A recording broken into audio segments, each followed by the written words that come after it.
Good morning, class 6. This is your lecture number 2 of chapter number 18.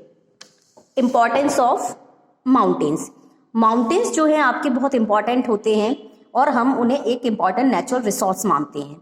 बहुत useful होते हैं वो अलग अलग तरीके से। जैसे इसमें है आपका जो पीक्स होती है माउंटेन्स की, वो होम होती हैं बहुत सारे ग्लेशियर्स की, क्योंकि लो लाइंग जो एरियाज होते हैं वहाँ पर आपका क्या होता है, स्नो होती है और स्नो मेल्ट होती है जिससे ग्लेशियर बनते हैं।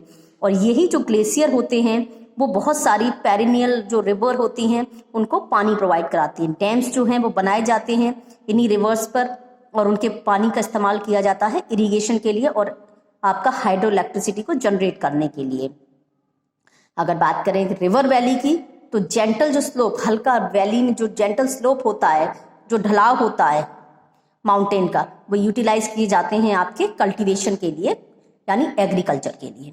माउंटेन हमें प्रोवाइड कराते हैं मिनरल्स इंडस्ट्रीज के लिए और स्टोन प्रोवाइड कराते हैं कंस्ट्रक्शन के लिए।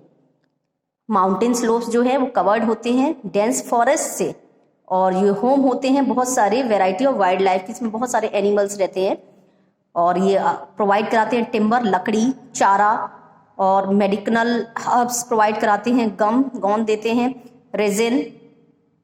मेडोज जो ग्रासलैंड होते हैं स्लोप ऑफ द माउंटेन वो एक्सीलेंट ग्रेजिंग ग्राउंड होते हैं शीप के लिए। ठीक है, माउंटेन आपके डेस्टिनेशन होते हैं, हॉट डेस्टिनेशन होते हैं टूरिस्ट के लिए, क्योंकि अपनी सीनिक ब्यूटी की वजह से। स्नो कैप्ड पीक्स हैं, डीप वैलीज हैं, स्विफ्ट रिवर्स हैं, ये आपके ग्रेट अट्रैक्शन होते हैं टूरिस्ट के लिए। बहुत सारे जो माउंटेन स्पोर्ट्स होते हैं, ट्रैकिंग करी जाती है, क्लाइंबिंग, स्कीइंग, पैराग्लाइडिंग और वाइट वाटर राफ्टिंग जो है वो बहुत फेमस होती है एंटरटेनमेंट के लिए। अब हम लोग बात करते हैं प्लेट्यूज की। प्लेट्यूज आपके क्या होते हैं? प्लेट्यूज आपके लार्ज मासेस होते हैं जो कंपैरेटिवली थोड़े हाई होते हैं अपनी सराउंडिंग लैंड से और थोड़े से ऊपर उठे हुए होते हैं। इनकी सरफेस जो होती है अंडोलेटिंग होती है और स्टेप्स में होती है और इनको टेबल लैंड भी कहा जाता है।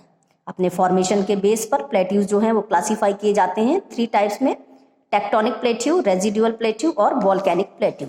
अगर टेक्टोनिक हम प्लेट्यू की बात करते हैं तो टेक्टोनिक प्लेट्यू जो कॉन्टिनेंटल ड्रिफ्ट होता है, एंशिएंट बहुत पुराना लैंड मास होता है, वो अलग हो जाते हैं एक दूसरे से। आज के टाइम में जो कॉन्टिनेंटल ब्लॉक्स हैं बहुत सारे कॉन्टिनेंट्स में, इन्हें टेक्टोनिक प्लेट्यू कहा जाता है। अपनी लोकेशन के बेस पर ये प्लेट्यूज जो हैं आपके 2 टाइप्स के हैं: कॉन्टिनेंटल, इंटरमोंटेन और पेडीमोंट।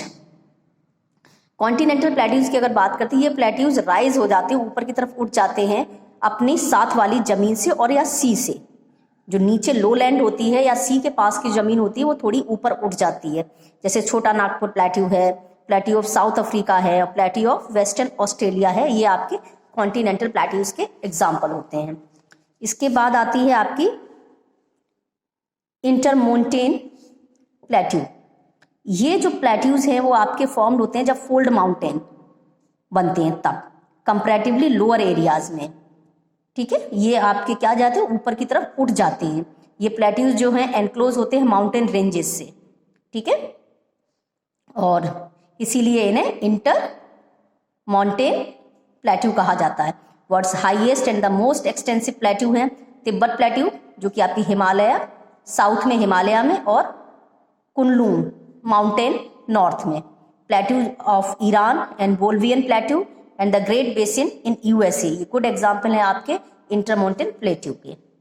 ठीक है, अब आता है हमारा पेडीमोंट प्लेट्यूज।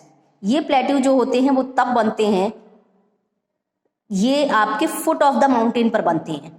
ठीक है, they have mountain on one side, इनकी एक तरफ माउंटेन होता है और अदर साइड लो लैंड होती है या सी होता है।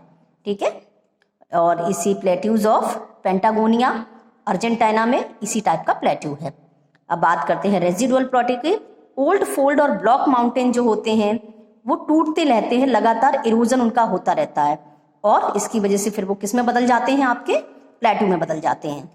तो फिजल्ड प्लेट्यू स्कैंडिनेविया में और कुम्बरलैंड प्लेट्यू यूएसए में और सेंट्रल राइन अपलैंड प्लेट्यू इसी टाइप के आपके रेजिडुअल प्लेट्यूज होते हैं। अगर वोल्केनिक प्लेट्यू की बात करें तो दुनिया के कुछ हिस्सों में जब वोल्केनिक इरप्शन होता है और उसके बाद क्रैक्स आ जाते हैं, जब यहाँ से ये इनका लावा निकलता है और ये अर्थ की क्रस्ट पर फैल जाता है और जिसकी वजह से फिर ये ठंडा होकर सॉलिडिफाई हो जाता है, एक शीट बना देता है, तो ये अपनी आसपास की ज़मीन से थोड़ा ऊपर उठ जाता है। ठीक है, तो ये जैसे डक्कन प्लेट्यू है इंडिया में, स्नेक प्लेट्यू है यूएसए में, ठीक है, और अंतरिम प्लेट्यू है नॉर्दर्न आयरलैंड में। ये आपका गुड एग्जाम्पल है आपके। अब इंपॉर्टेंस ऑफ प्लेट्यू क्या होती है? प्लेट्यू बहुत यूजफुल होते हैं अलग अलग तरीके से। देखिए कैसे। प्लेट्यूज जो है बहुत रिच होते हैं मिनरल्स में। अफ्रीकन प्लेट्यू जो है वो गोल्ड में रिच है, डायमंड में, कॉपर, यूरेनियम एटसेट्रा। इंडिया में जो डक्कन और छोटा नागपुर प्लेट्यू है वो उसमें वास्ट रिजर्व्स हैं आपके कोल के, आयरन ओर के, मैग्नीज के और बॉक्साइट के। ठीक है, इसके बाद अगर बात करें तो रिवर्स जो होती है प्लेट्यू रीजन में तो बहुत सारे वाटरफॉल बनाती हैं और आपके ऊपर से गिरती हैं स्टेप से, तो जिसकी वजह से वाटरफॉल जो होते हैं यूटिलाइज किए जाते हैं आपके हाइड्रो इलेक्ट्रिसिटी को जनरेट करने के लिए। विक्टोरिया फॉल है जैसे अफ्रीका में, नियाग्रा फॉल है नॉर्थ अमेरिका में, जोग फॉल है इंडिया में, ये एग्जाम्पल हैं आपके वाटरफॉल्स के। प्लेट्यू जो कि सॉलिडिफिकेशन ऑफ लावा से बनते हैं, वो रिच होते हैं ब्लैक सॉइल में और ये बहुत फर्टाइल होते हैं और कॉटन और शुगर केन की क्रॉप के लिए ये बहुत इंपॉर्टेंट होते हैं। ठीक है, और सीनिक ब्यूटी जो होती है प्लेट्यूज की वो भी अट्रैक्ट करती है आपके किसको? टूरिस्ट। ठीक है, नेक्स्ट हम आपका चैप्टर अगले वीडियो में फिनिश करेंगे, आप इसको दोबारा रीड करेंगे।